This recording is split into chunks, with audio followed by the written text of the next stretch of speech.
Welcome to educate software. आज हम बात करेंगे MGT 7 फॉर्म की। बेसिकली ये फॉर्म एनुअल रिटर्न फॉर्म है। जैसे कि आपको पिछली वीडियो में बताया था AOC 4 financial annual return. Okay, तो एक AGT 4 और एक MGT 7 दोनों एनुअल रिटर्न फॉर्म्स हैं। ठीक है, तो स्टार्ट करते हैं MGT 7 को। सबसे पहले हम बात करते हैं कि इसको कैसे डाउनलोड करना है।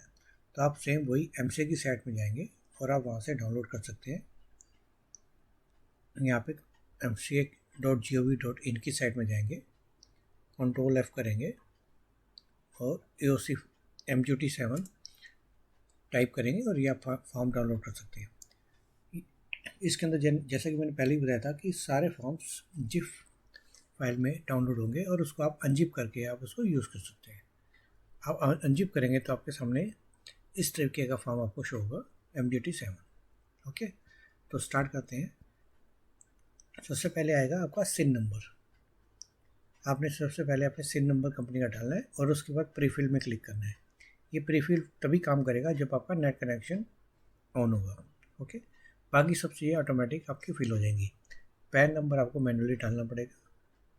ठीक है, पैन नंबर डालने के बाद यहाँ पे name of the company, address of the company, ये सब ऑटोमेटिकली आपका प्रीफिल के थ्रू फिल हो जाएगा डाटा। ओके, उसके बाद यहाँ पे आपने डालना है email ID of the company, telephone number with STD code, website अगर आपकी कोई है तो आपने ये भी फिल करनी है। ओके, डेट ऑफ इनकॉर्पोरेशन भी आपका ऑटोमेटिक फिल होकर आएगा। उसके बाद फोर्थ पॉइंट जो है type of company, category of company, सब कैटेगरी ऑफ कंपनी, ये भी आपका ऑटोमेटिक फिल होकर आएगा। टाइप ऑफ कंपनी में आया था आपका, जैसे प्राइवेट कंपनी है तो प्राइवेट कंपनी,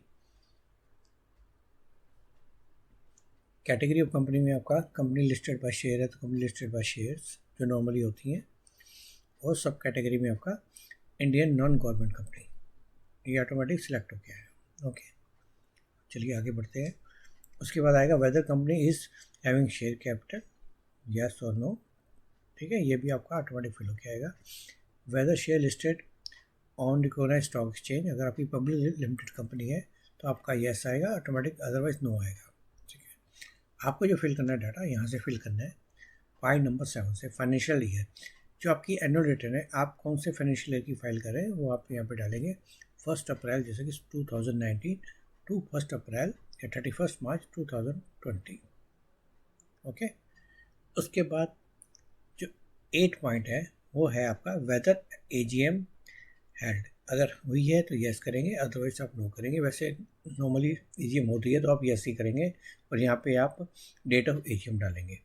और ड्यू डेट ऑफ AGM आपको मैंने जैसा कि पिछली वीडियो में ही बताया था कि जो ड्यू डेट होती है AGM की, मार्च के बाद विदिन 6 मंथ आपको AGM मैंडेटरी है करनी। ठीक है, अगर कोई आपने आगे 90 डेज का एक्सटेंशन या 3 मंथ का एक्सटेंशन या ग्रांट लिया है तो आप यस कर देंगे, अदरवाइज आप नो करेंगे।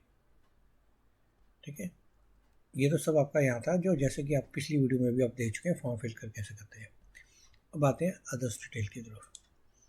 Principal business activity of business, यानी कि आपका बिजनेस जो आपकी जो कंपनी है वो किस एक्टिविटी करती है, आपको बिजनेस एक्टिविटी क्या है। तो यहाँ पे अगर आपके 2 हैं तो यहाँ पे 2 फिल करेंगे, 3 है तो 3 फिल करेंगे। जैसे आप यहाँ पे 2 या 3 फिल करेंगे, यहाँ पे आपको उनकी डिटेल फिल करनी होगी, जिसके अंदर आपको main activity group code, description of main activity group, ये ऑटोमेटिक फिल होकर आएगा जैसे आप ग्रुप कोड डालेंगे। बिजनेस एक्टिविटी कोड और डिस्क्रिप्शन ऑफ बिजनेस एक्टिविटी, ये भी आपका ऑटोमेटिक फिल आएगा। उसके बाद यहाँ पर अगर आपकी 2 एक्टिविटी हैं तो आपकी जो भी रेशो है आपकी टर्नओवर बेस्ड 60-40, 50-50, तो आप यहाँ पे फिल करेंगे। अगर सिंगल है तो 100%। ओके, अब ये ग्रुप कोड कहाँ से आपने सर्च करना है, आपको MCA की साइट से भी डाउनलोड कर सकते हैं, नहीं तो मैं आपके साथ एक सैम्पल शेयर करता हूँ। ये आपका बिजनेस एक्टिविटी कोड है फॉर MGT 7 एनुअल रिटर्न के लिए। ओके,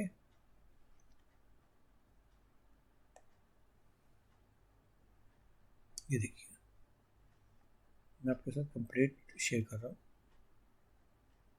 अगर ट्रेडिंग है तो आपका G आएगा trade, G1 is wholesale trading, G2 is retail trading.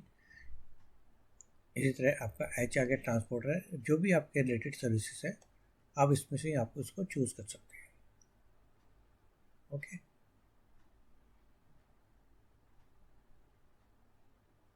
अगर आपको कोई दिक्कत आती है तो आप मेरे साथ कमेंट बॉक्स में लिखिए, तो मैं आपको इसका आपकी लिस्ट प्रोवाइड करा दूँगा। और वापस हम चलते हैं फॉर्म की तरफ। आपने यहाँ तक आपने फिल कर दिया 2 पार्ट में, सेकंड पार्ट फर्दर आगे चलते हैं। यहाँ पे आपका आएगा आपकी कोई होल्डिंग या सब्सिडी कंपनी है, तो यहाँ पे अगर है तो आप यहाँ पे उतनी कंपनीज की डिटेल फिल करेंगे, 1 या 2 या 3, और यहाँ पे आप डिटेल फिल करेंगे उनकी। ओके, अदरवाइज आप नो फिल करेंगे। ओके,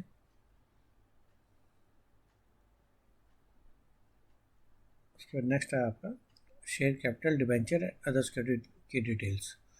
आपके total number of equity share capital में कितने हैं, आपके अथराइज कैपिटल कितनी है। जैसे आपकी है अथराइज कैपिटल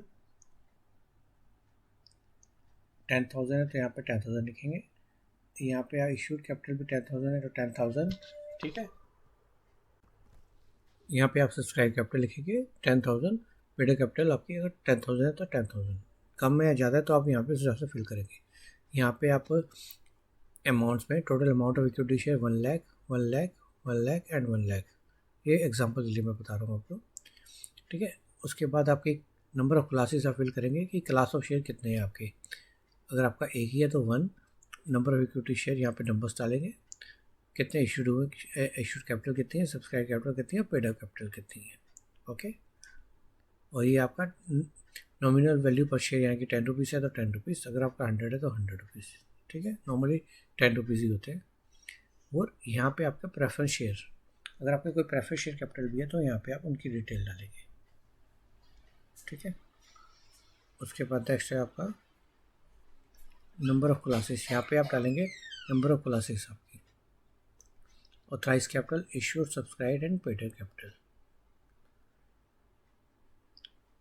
अगर आपकी कोई अनक्लासिफाइड शेयर कैपिटल है तो यहाँ पे आप उसकी डिटेल भी डालेंगे, ठीक है।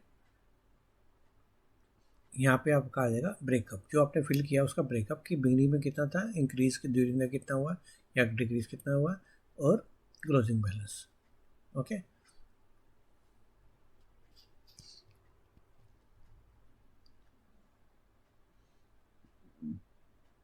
इसी तरह प्रेफरेंस शेयर का भी आप डालेंगे,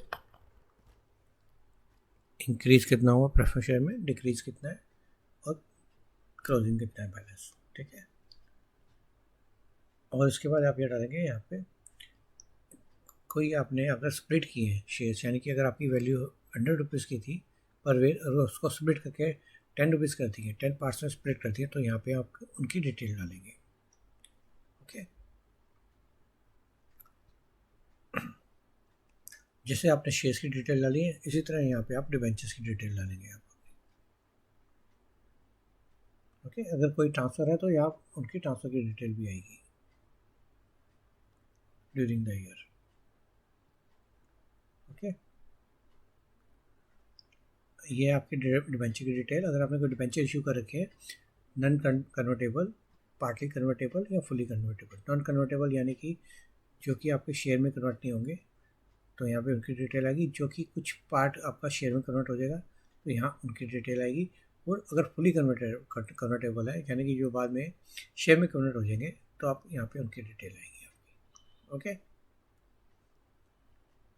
और यहाँ पे आपको जो आपने फिल किया ऊपर, ये बेनिफिट ऑफ द ईयर कितनी थी, इंक्रीज ड्यूरिंग द ईयर या डिक्रीज ड्यूरिंग द ईयर, और outstanding at the end of the year. Same वही convertible, non convertible, partly convertible और फुली कन्वर्टेबल। ओके, इसी तरह सिमिलरली आपको सिक्योरिटी की डिटेल आपको फिल करनी है इसके अंदर। फिर नेक्स्ट आता है पॉइंट नंबर 5 में, turnover and net worth of the company. Turnover आपको बैलेंस शीट से मिल जाएगी, आपको टर्नओवर यहाँ पे फिल करनी है आपने, और नेटवर्थ भी आपको बैलेंस शीट से मिल जाएगी। नेटवर्थ की कैलकुलेशन आपको पिछली वीडियो में आपके साथ मैंने शेयर की है, ठीक है।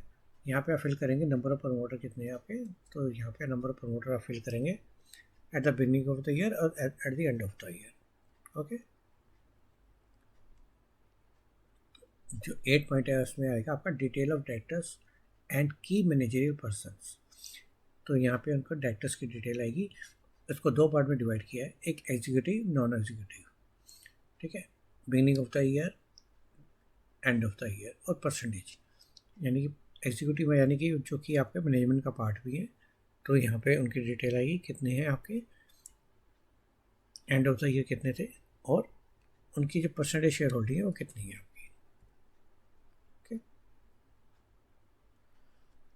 और आपके नॉन प्रमोटर इसी तरह कितने हैं, नॉन इंडिपेंडेंट कितने हैं, इंडिपेंडेंट कितने हैं।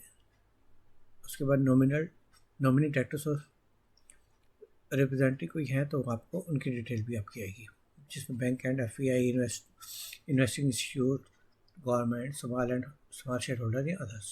ओके, उसके बाद नेक्स्ट जो पॉइंट आता है आपका number of directors and key manager person who is not director and financial year, उनकी नंबर्स आएंगे आपके। ठीक है, उसके बाद बी पॉइंट में आएगा, B1 के अंदर detail of directors and key manager person as on closure of the financial year. यहाँ पे उनका name, DIN number, designation, number of equity share held, date of succession, okay, after closure financial year. Next point में आएगा, अगर आपने कोई director change किया तो यहाँ पे आपका particular of change of directors and key managerial person during the year, तो यहाँ पे उनकी डिटेल आएगी, इसके अंदर name, date number, designation, date of appointment या डेट ऑफ चेंज और नेचर ऑफ चेंजेस आपको यहाँ पे फिल करना है। 9th के अंदर आएगी आपकी जितनी मीटिंग्स हुई हैं, बोर्ड मीटिंग्स, मेंबर मीटिंग, तो यहाँ पे उनकी डिटेल फिल होगी। फर्स्ट ए में आएगा आपकी कोई जितनी मीटिंग आपकी हेल्ड हुई है आपकी, तो यहाँ पे उनकी डिटेल आएगी। उसके बाद बी पॉइंट में आपकी बोर्ड मीटिंग आपकी कितनी हुई है, जो मैंडेटरी 4 है, तो यहाँ पे उनकी डिटेल आएगी, फिल करेंगे आप। ओके, जिसके अंदर आपको ये भी बताना होगा कि कितने परसेंटेज पर अटेंड हुई है। उसके बाद कमेटी मीटिंग जितनी हुई है आपको, वो भी आपको यहाँ पे फिल करनी होगी। ठीक है, और उस समय अटेंडेंस की डायरेक्टर्स क्या है वो भी आपको यहाँ पे फिल करनी होगी, बोर्ड मीटिंग में और कमेटी मीटिंग्स के अंदर विद नेम।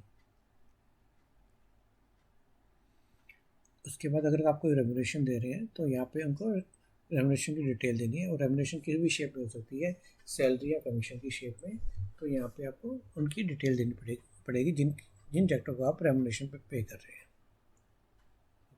इसी तरह CFO को भी आप जो रेम्युनरेशन दे रहे हैं तो उनकी डिटेल भी आपको यहाँ पे फिल करनी पड़ेगी, CEO, CFO and company secretary. Okay, ठीक है, यहाँ पे उसके बाद आप फर्दर लास्ट में आपका ये सब कंप्लाइंस फिल करने के बाद आपको यहाँ पे आपने डालना है अपने, अगर नेक्स्ट पॉइंट है whether complete list of share holder debenture, यहाँ पे आप अपने लिस्ट अटैच कर देंगे आपने, whether complete list of share holder, यहाँ पे शेयर होल्डर की लिस्ट आप एनक्लोज करेंगे, मैं आपको बताऊँगा कहाँ एनक्लोज करनी है।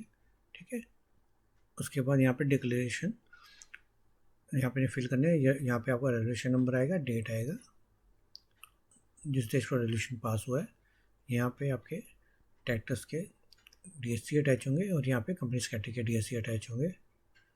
यहाँ आप अटैच करेंगे, लीजिए रहेगी आपकी list of directors. List of directors का फॉर्मेट मैं आपके साथ शेयर करता हूँ, ये आपका लिस्ट ऑफ डायरेक्टर्स का फॉर्मेट है। इस तरीके से आपने लिस्ट ऑफ डायरेक्टर्स का फॉर्म बना के आपने विद साइन और स्टैंप लगा के आपने यहाँ पे अटैच करने हैं आपने। ठीक है, उसके बाद यहाँ पे आप फाइनली आप चेक फॉर्म करेंगे। अगर आपका MGT 8 है तो मैं आपको MGT 8 भी अगर एप्लीकेबल है तो मैं आपको वो उसका भी आपको मैं फॉर्मेट दे देता हूँ। ये आपका MGT 8 का फॉर्मेट है, तो ये भी आपने, अगर आपको एप्लीकेबल है MGT 8 तो आपने ये भी अटैच करना है आपने। ठीक है, वापस फॉर्म की तरफ चलते हैं, और दोनों अटैच करने के बाद आप चेक फॉर्म पे क्लिक करेंगे।